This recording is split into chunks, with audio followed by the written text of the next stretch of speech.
पाकिस्तान ने एक web series सेविक के नाम से बनाई, उसके बाद जब उसकी वेब सीरीज मंजर आम पर आई तो उसके बाद हिंदुस्तान ने इसको बैन कर दिया।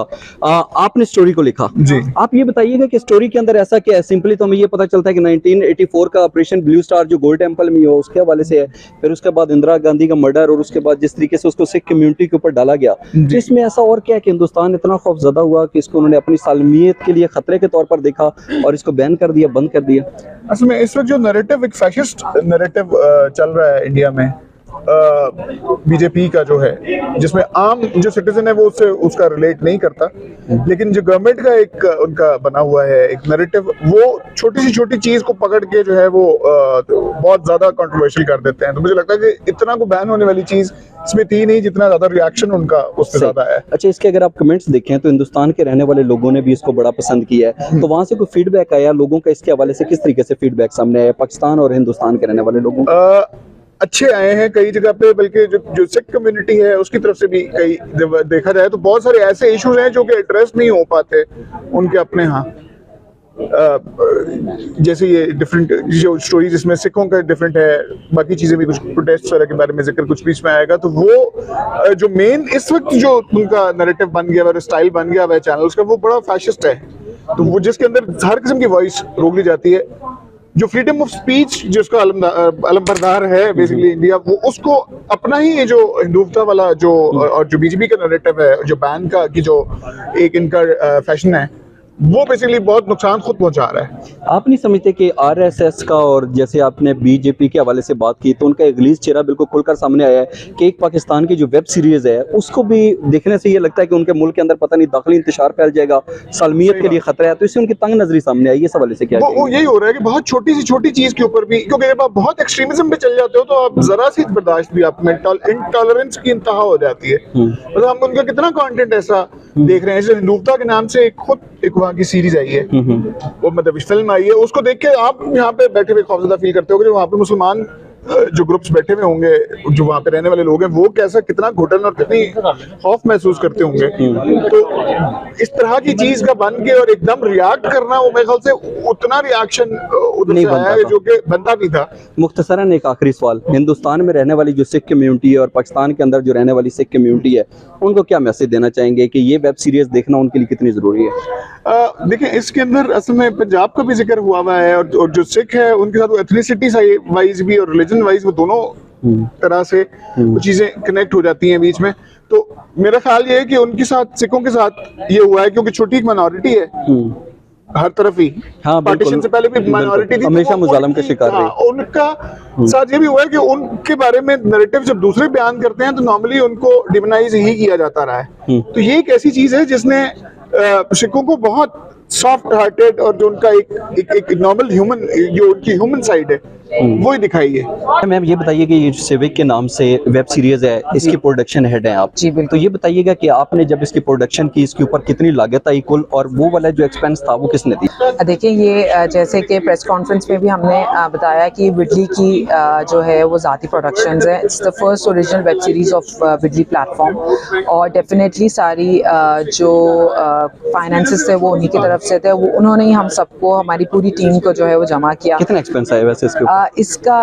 एक्चुअली मैं बता नहीं सकते, लेकिन आप ये समझे कि हमने बड़ी मेहनत की है और बहुत एक्सपेंस। कितना अर्सा मेहनत की आपने? ये अराउंड हमारी जो है, अगर मैं इसको कंटेंट से लेके प्री प्रोडक्शन और अभी पोस्ट पे हम काम करें, it's been around like 10 to 11 months जो है हमारी इस पे पूरी टीम एक जो है ना इसी कंटेंट पे लगी हुई है। अच्छा, ये बताइएगा, अभी हिंदुस्तान के अंदर ये जो वेब सीरीज है ये बैन है, आप नहीं समझते कि हिंदुस्तान की तरफ से एक बड़ा अहमकाना कदम उठाया गया है, और जब इसको बैन किया गया तो लोग ज्यादा इंटरेस्ट, ज्यादा दिलचस्पी के साथ इसको सर्च करके ढूंढ के देखेंगे? बिल्कुल ऐसा ही है। मेरी अपनी ज़ाती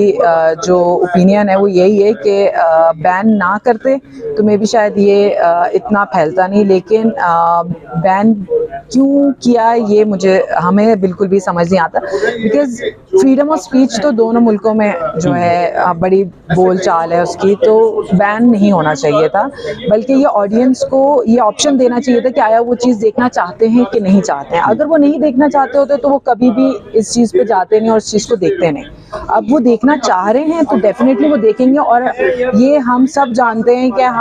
हम वो लोग हैं कि हम कहीं से भी ना घूम फिर के हम चीज़ें ढूंढ लेते हैं, हमें कुछ ना कुछ मिल जाता है जिससे हम जो है जो चीज़ हमें नहीं मिल रही वो हम ढूंढ के निकाल लेते हैं। तो डेफिनेटली ये चीज़ वहाँ पर भी होगी, बिल्कुल होगी। जिन्होंने देखना होगा वो देखेंगे, अब वो जिस भी रास्ते से जैसे भी सर्च करके देखें वो देखेंगे, बिल्कुल देखेंगे। सही। और आप समझती हैं कि पाकिस्तान की एक बहुत बड़ी कामयाबी है कि पाकिस्तान ने इतनी मेयारी एक प्रोडक्शन के साथ, इतने बेहतरीन कंटेंट के साथ एक चीज़ बनाई कि हिंदुस्तान को बैन करना पड़ा, बिकॉज उनको लगता है कि शायद ये वहाँ पे रहने वाले जो लोग हैं इसको सच मानेंगे, और वो जो 1984 से ऑपरेशन ब्लू स्टार और गोल्डन टेम्पल जिस तरीके से सिखों के ऊपर मुज़ालिम हुए, इससे भारत का जो असल भयानक चेहरा है, एक गलीज चेहरा है, वो बेनकाब हो जाएगा। देखिए, हम एज अ फिल्म मेकर हमने बहुत रिसर्च की इसमें, ठीक है, एक एक चीज़ पे रिसर्च की, यहाँ तक कि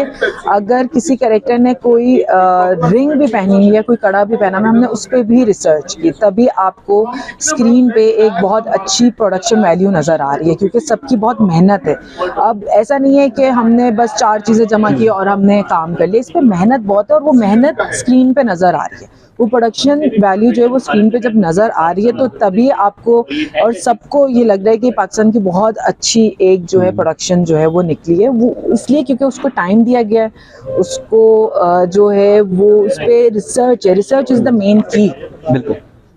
thank you very Thank much. you. ये जो सिविक वेब सीरीज पाकिस्तान ने बनाई है, उसके जो राइटर हैं और उनकी जो प्रोडक्शन हेड थी, उनका नुक्ता नज़र रद्द-ए-अमल आपने देखा है। यकीनी तौर के ऊपर ये एक बड़ा अफसोसनाक रद्द-ए-अमल दिया गया है हिंदुस्तान की तरफ से कि महज पाकिस्तान की एक तैयार करदा जो एक वेब सीरीज़ है, वो उनको लगता है कि उनकी मुल्की सालमियत के लिए ख़तरा है, और ये वेब सीरीज़ अगर हिंदुस्तान के रहने वाले लोग देखेंगे तो हिंदुस्तान के अंदर जो दाखिली इंतशार है वो पैदा होगा, और इसके साथ साथ जो उनके मुल्क की सालमियत है वो दाव पर लग जाएगी, और इसको उन्होंने अपने लिए बहुत बड़ा खतरा करार देते हुए इसको बैन कर दिया है। और अगर बज़ाहिर देखा जाए, आप लाजमी इसको देखें, इसकी प्रोडक्शन क्वालिटी और इसके अंदर जिस तरीके से मनाजर की, जिस तरीके से मंजर कशी की गई है, यकीनी तौर के ऊपर वो लाजवाब है और वो 100% हकीकत पर मबनी है। इसलिए मैं कह रहा हूँ कि 100% हकीकत पर मबनी है। अगर उसके अंदर मुबालगा राई से काम लिया जाता, वो हक़ाइक़ के बरक्स आती, तो हिंदुस्तान उसकी तरदीद कर देता, लेकिन हिंदुस्तान ने इसके ऊपर बैन लगाकर ये साबित कर दिया है कि हिंदुस्तान खौफज़दा है,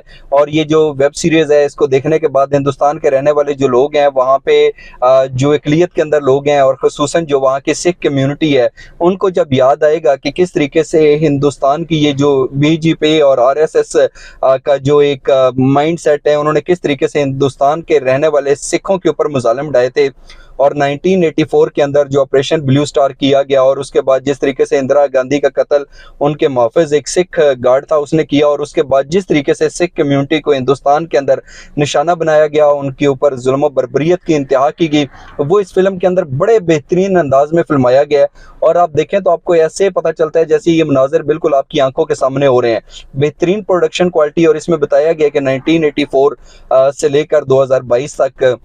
क्या क्या वहाँ पे उतर है, और ख़ुसूसन 1984 जो ऑपरेशन ब्लू स्टार है, उसके बाद जिस तरीके से वहाँ पर सिखों के ऊपर मुज़ालिम ढाए गए, और जो सिख बुजुर्ग थे उनको जिस बेदर्दी के साथ उनकी जान ली गई, और जो सिख ख़वातीन थी उनकी जिस तरीके से इस्सों को पामाल किया गया, उसके हवाले से मैं समझता हूँ कि ये एक बहुत मेयारी प्रोडक्शन है, और इसके अंदर जो है हिंदुस्तान जो है वो इसीलिए बौखलाहट का शिकार दिखाई दे रहा है, खौफ का शिकार दिखाई दे रहा है, क्योंकि उनको डर है कि 1984 के अंदर और उसके बाद जिस तरीके से वहाँ पर उन्होंने गलीज इक़दामात उठाए और जिस तरीके से शर्मनाक इक़दामात करके अक़लियतों के ऊपर मुज़ालिम ढाए हैं, कि आहिस्ता आहिस्ता वो हिंदुस्तान के अंदर रहने वाले लोग और जो पूरी दुनिया के लोग हैं उनके ऊपर वो जो है मनाज़र जो हैं और जो ये मुज़ालिम थे वो कहीं सामने ना आ जाएं, और लोगों को पता ना चल जाए कि हिंदुस्तान का असल जो कहता है कि राइजिंग एंड शाइनिंग इंडिया, लेकिन उसका असल चेहरा कितना गलीज और कितना शर्मनाक है, वो लोगों तक ना पहुंचे। तो इस हवाले से उन्होंने ये कदम उठाया है, लेकिन मेरा ख्याल है कि एक इंतहाई गलत कदम उन्होंने उठा लिया है, क्योंकि इस बैन लगाने के बाद मेरे समेत बहुत सारे लोग जो कि शायद वैसे वेब सीरीज़ ये बनती, ये चल जाती और आस्ता आस्ता अपने अख्ताम को ही पहुंच जाती, शायद बहुत सारे लोगों को पता भी ना चलता, लेकिन अब एक एक बंदा इस फिल्म को, ये जो वेब सीरीज़ है, इसको ढूंढ कर देखेगा, और ये जो हिंदुस्तान का गलत काबिल नफरत और गलीज चेहरा है वो पूरी दुनिया के सामने बेनकाब होगा। और मैं समझता हूँ कि जिस तरीके से ये वेब सीरीज बनाई गई है, जिन जिन लोगों ने इसके हवाले से एक अहम किरदार अदा किया, यकीनी तौर के ऊपर वो मुबारकबाद के मुस्तहिक हैं। Very well done job. आज का व्लॉग देखने का बहुत शुक्रिया। जाने से पहले इस चैनल को सब्सक्राइब जरूर कीजिएगा। अपना बहुत सा ख्याल रखिए। अल्लाह हाफिज़।